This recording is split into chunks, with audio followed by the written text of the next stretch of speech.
I think it's important to recognize that the greenhouse effect in and of itself is a good thing. Without our atmosphere, we would not have life as we know it. Our planet would be considerably colder. As a matter of fact, it would be frozen. But with the atmosphere as it is, not only do we have the oxygen with which to breathe, we have these trace gases that are radiatively active. They absorb some of the energy that is emitted off the Earth's surface after it's absorbed it from the sun. And they actually produce a temperature that's more hospitable.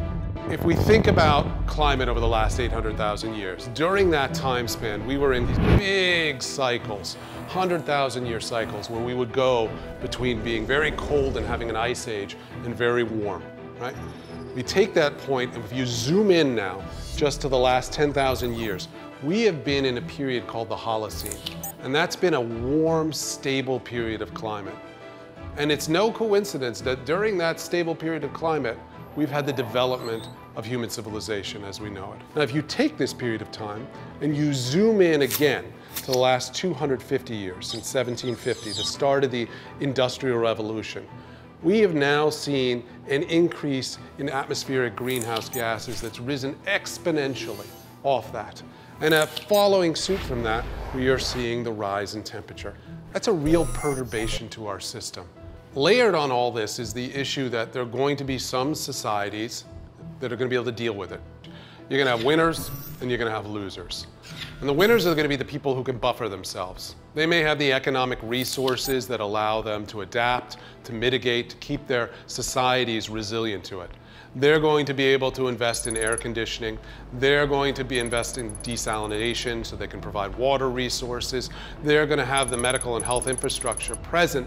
They're going to have the wherewithal with which to deal with some of the health consequences of climate change. Maybe not all of them, but certainly some of them.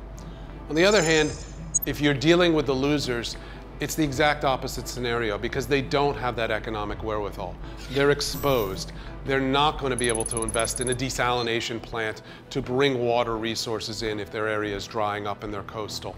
They're not going to have the medical and public health resources available to handle increased morbidity and threats of mortality associated with heat waves. And we can see that there's an exposure to the heat, and associated with that, there are marked upticks in the number of deaths compared to what we would normally see.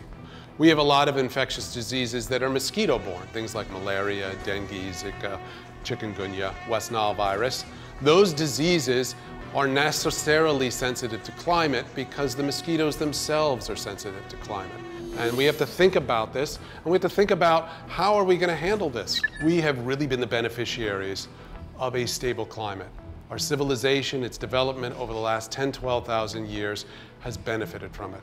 As we see all this technology here and our ability to invent and reinvent ourselves, we've been able to do that because we started from a place where things didn't move that much, where we had a reliable climate system. We're the daughter of that. We're the child of that, right? And now we have a cost. And the cost is associated with this changing climate, that those very activities that we've engaged in are now feeding back on this thing that we rely on. We need people to understand that we are in this together. Like it or not, there's a certain amount of collective there. There's a certain global civic responsibility that we all have. Problems in other parts of the world, they come home to us, and they become our problems as well. Whether it's conflict or forced migration or fights over resources or ideology, all of this is globally interconnected. We can't look at the Earth as just some capital that we're going to exploit and forget about using it sustainably, and to have resources aplenty for everybody on the planet, and to keep everybody healthy and well-fed and economically viable, which really is a goal for civilization writ large.